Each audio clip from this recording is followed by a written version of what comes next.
Thank God for that thing. My husband, Terry, gave it to me. Some people think it's ridiculous. Deaf woman with an iPhone, but, well, that's just ignorance, and there's no app for that. You should know that little device is a major concession for me. You see, I don't like to fit in.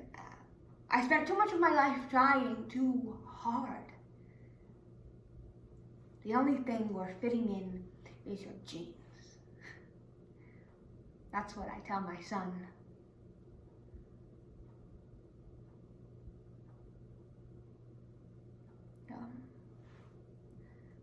Told. Every day, parents make millions of decisions that impact their child's lives. These impacts can be big or small, and sometimes they can be catastrophic. And parents must deal with the guilt that comes from changing their child's lives. Senseless, by Katherine, Raul.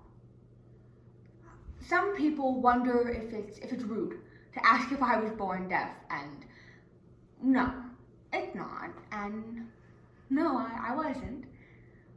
I was born perfect.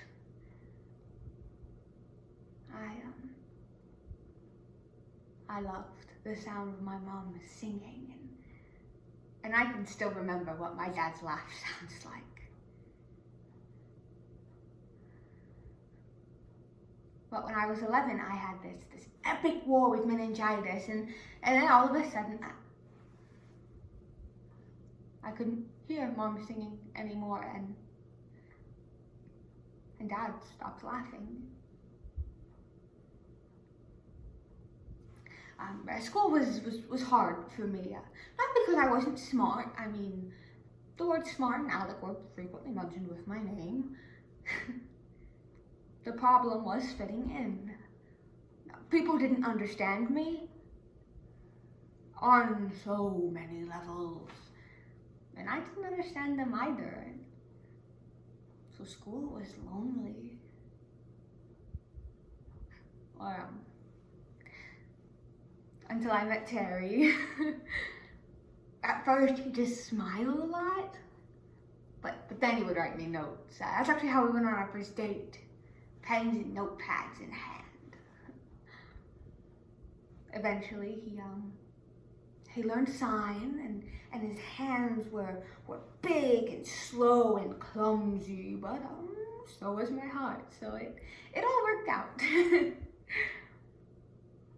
Oh, whenever we got married, Terry had no idea what he got himself into. You see, we had to find a friendly house, and it took us 8 months to find this place. But I think we'll retire and die in this house. It's just so much of who we are.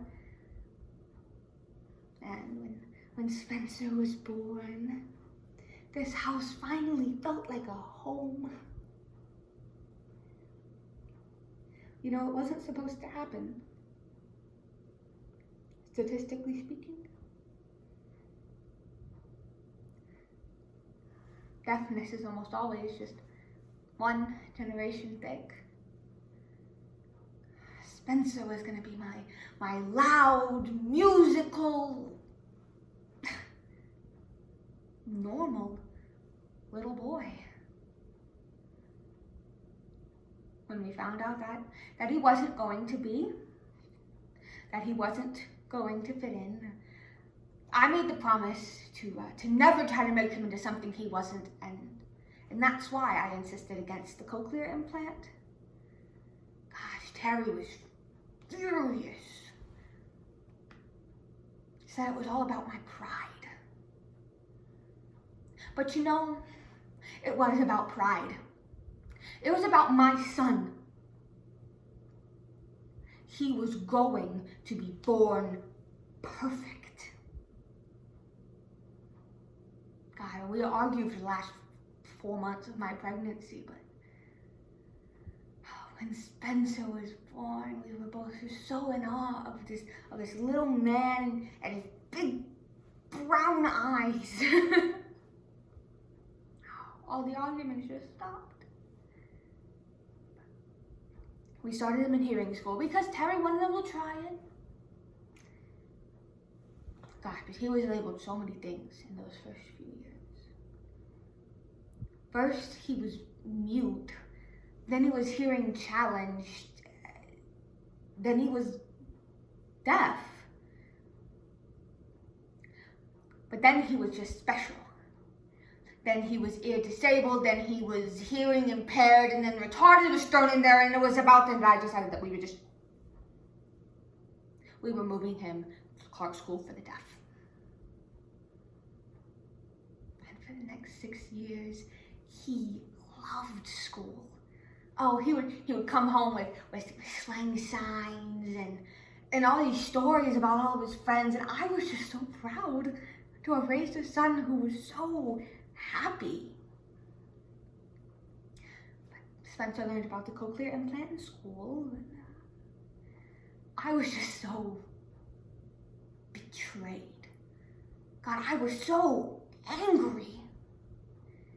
Terry told me that it wasn't my life and I needed to let Spencer make his own way, and you can imagine how I took that little bit of advice. But then Spencer smiled at me, and those big brown eyes melted any resistance I had left. He said he would do some research and bring us back some information.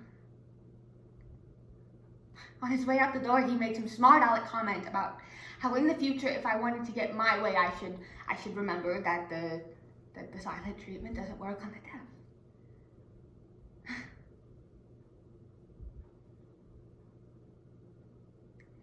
And that was the last moment I had with my son alive. You see, on his way home from the library, he must have been so excited to show us all of his research.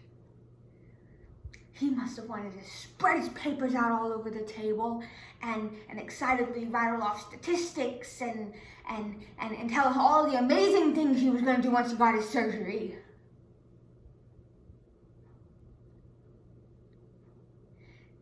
He must have been rushing to prove me wrong. You see, because if he wasn't, he would have been more careful. God, he would have seen that truck coming. And what was a deaf boy doing at a blind intersection anyway, daring fate?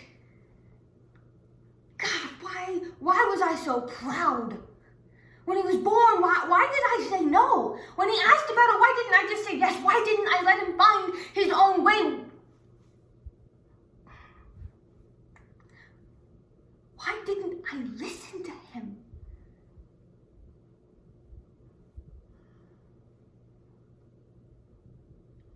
I could have done anything other than what I did, and Spencer would have been fine.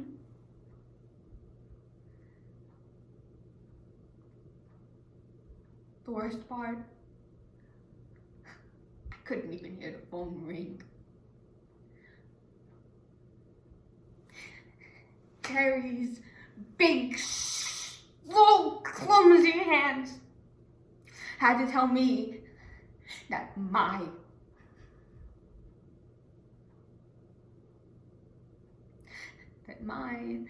little man is gone forever.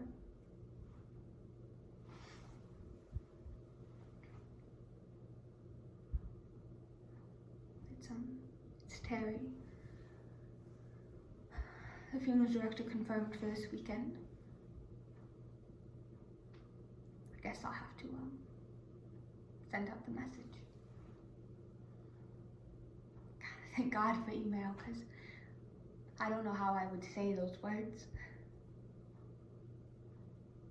even if I could.